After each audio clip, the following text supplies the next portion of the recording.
Hey guys, my name is Maggie and welcome to the Brisbane Botanic Gardens at Mt Coot-the in Australia.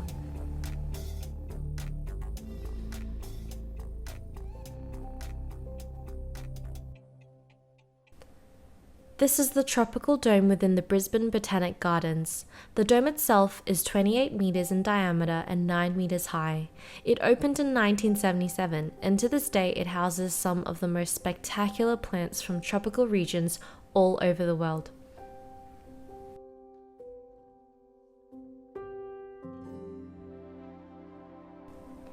We'll follow along the circular Wizard of Oz pathway as it winds upwards through the dome, all the while hugging closely to the central pond that houses some native fish.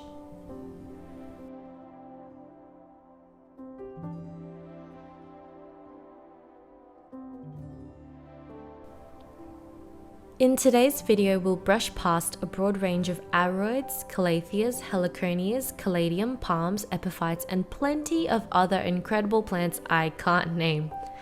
I did my best to label as many plants as possible, but if you're a botanist or horticulture expert, please correct me in the comments section if I get any wrong.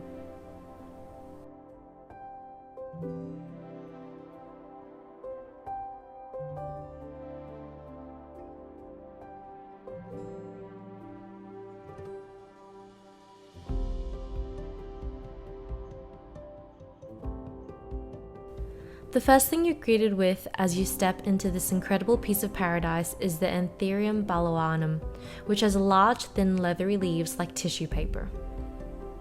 The Alpinia Purpurata or red ginger has tall leafy shoots and showy flowers on long, brightly colored red bracts. The bees, butterflies, and birds love the nectar of this flower, and the fruit is also said to be used to treat sores.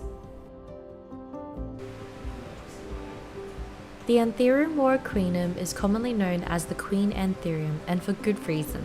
These velvety dark green leaves can grow up to 2 meters in length. She's kind of just playing hide and seek in the background here though.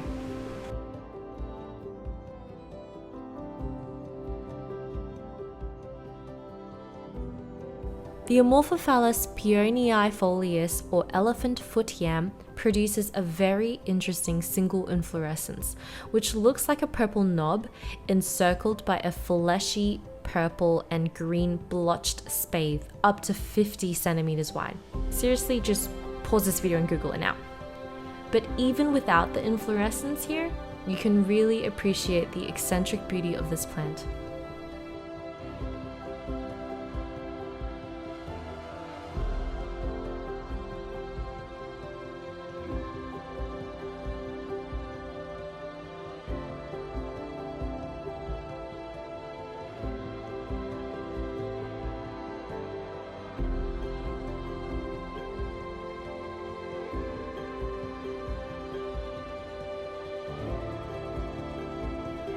With a spectacularly long red bract, like 2 columns of raw beef packed tightly together, the Beefsteak Heliconia, yep, you heard that, is almost alien.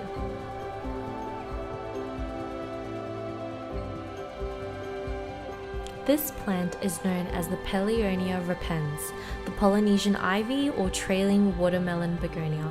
Although it's not really a begonia, the leaf color does remind us of watermelon rind, however.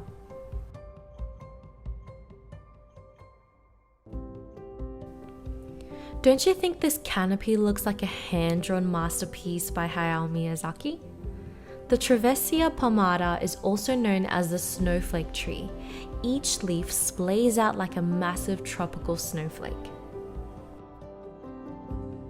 Please enjoy the metallic sheen from the Heia Metallica. It has intense green leaves with dark purple underneath. It's truly magical to behold.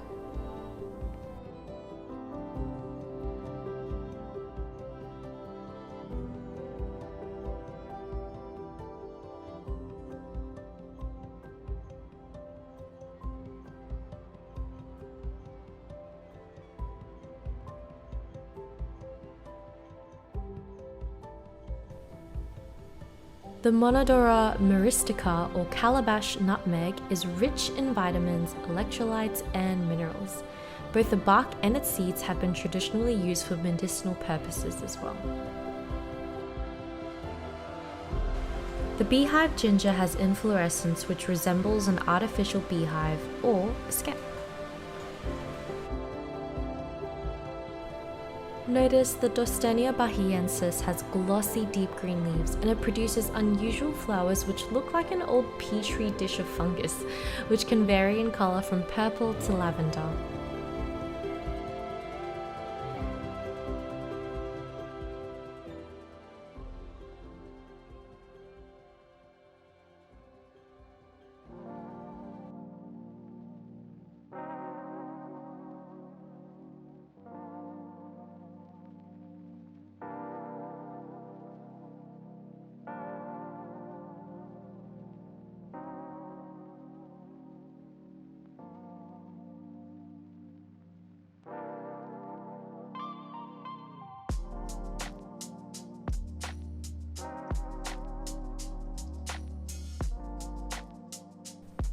The Alocasia Macrorrhiza or Alocasia New Guinea Gold has dark green foliage that for unknown reasons will turn almost completely yellow for a few months and then revert back to green in an unpredictable cycle of variegation, kind of like my mood swings. What's that thing beside the Heliconia collinsiana flower, you ask? Don't be grossed out, that's the stilt palm. VESHZA splendida has spiny trunk and stilt roots. Now I couldn't get a decent video footage of those, but I did manage to snap this photo.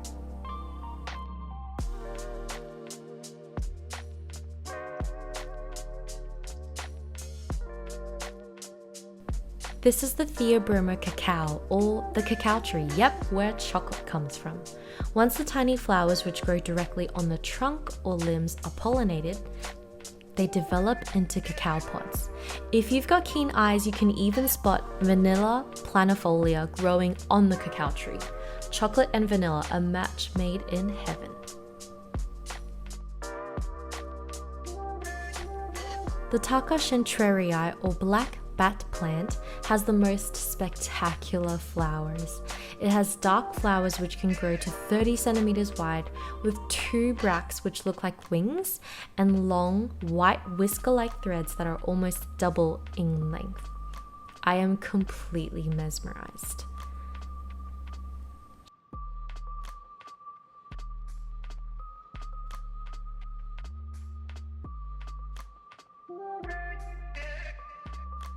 Here's a familiar Monstera Adansonii to finish our meander through paradise. Thanks so much for joining me on this plant tour of the tropical dome within the Brisbane Botanic Gardens. If you're ever in town, be sure to visit. Don't forget to hit like and subscribe, or let me know in the comments your favourite botanic gardens to visit. Bye!